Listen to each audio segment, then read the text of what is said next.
We've reached the final category, the grand finale of cinematic crap. Worst sequel remake plagiarism. Here, we award the productions that lacked the dignity to create something new. They preferred to take what already existed, chew it poorly, and spit it back out as if it were original.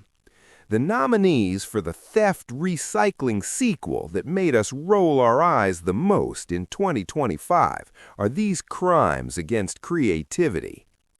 Anaconda, the meta-comedy reboot with Jack Black and Paul Rudd trying to revive the 90s trash classic with giant snakes and self-referential jokes. Is it a spiritual sequel? A disguised remake? Either way, it takes the 1997 B-movie horror and turns it into a low-budget comedy that nobody asked for. Generic script, dated humor, CGI that looks like it's from a mobile game, lazy plagiarism of itself and every monster movie from the 90s. Captain America: Brave New World. Another MCU chapter recycling the lone hero versus government conspiracy formula, with Harrison Ford as Thunderbolt Ross turning into Red Hulk. It's not a direct sequel, but a spiritual remake of Winter Soldier: Civil War. Same vibe of internal betrayal, same power struggle. Brave New World? More same old formula. Critics call it safe, predictable, overstuffed. Plagiarism of the MCU itself, because innovation died a long time ago. Five Nights at Freddy's 2. Direct sequel to the first, expanding the lore with more animatronics, more ghost kids, more cheap scares. Scott Cawthon takes what worked in the previous film and just multiplies it. Same structure, same cheap scares, more narrative confusion.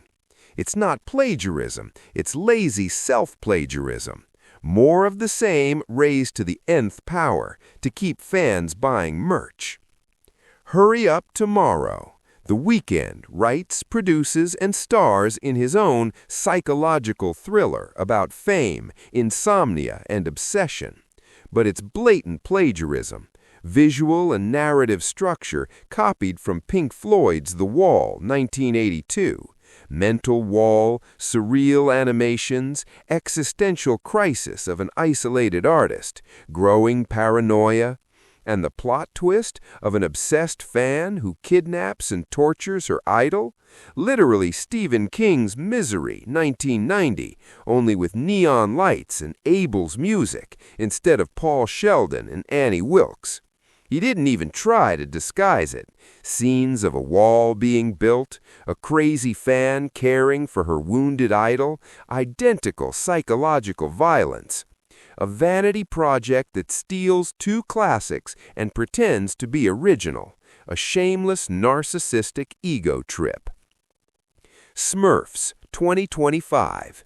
Yet another live-action animated hybrid of the Smurfs, recycling the Smurfs in the real world concept from the 2011-2013 films.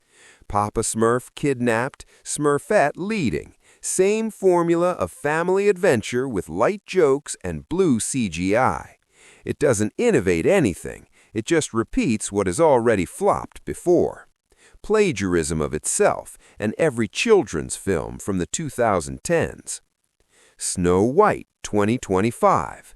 Live-action remake of the 1937 Disney classic, but with woke updates. Empowered Snow White, CGI dwarves, decorative evil queen.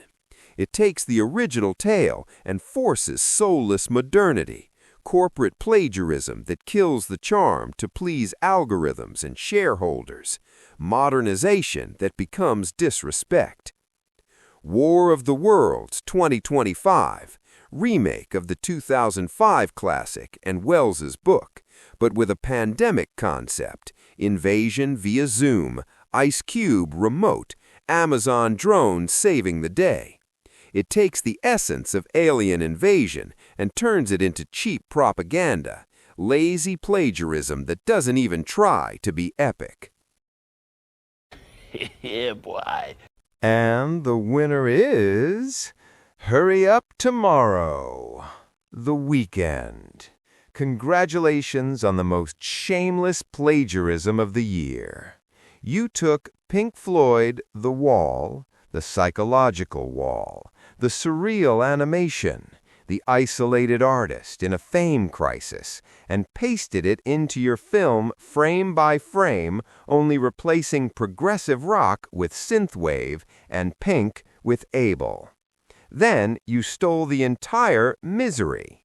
Obsessed fan kidnaps wounded idol, forcibly cares for him, becomes violent when rejected, psychological and physical torture. You didn't even try to disguise it. Identical scenes, improvised hospital bed, declared obsession, you're mine now. Critics immediately noticed, thinly veiled ripoff, ego-driven homage that crosses into theft. Misery meets The Wall in the most shameless way. You didn't even have the decency to credit it as inspired by. You went straight to, I'm the original genius. The result? A vanity project with a 14% Rotten Tomatoes score, snubbed at the 2026 Grammys, and now crowned with golden poop. Accept your trophy, keep it next to the imaginary wall you built for your ego, and reflect. Plagiarism is ugly, but plagiarism without the talent to disguise it is pathetic. Worst sequel, remake, plagiarism of the year, because stealing two classics and calling it an artistic autobiography is the height of cinematic narcissism. You won the award for being the most shameless thief in Hollywood. Hollywood, keep making bad movies, we'll keep exposing. Golden Shit Awards, because the worst deserves to be remembered and mocked forever.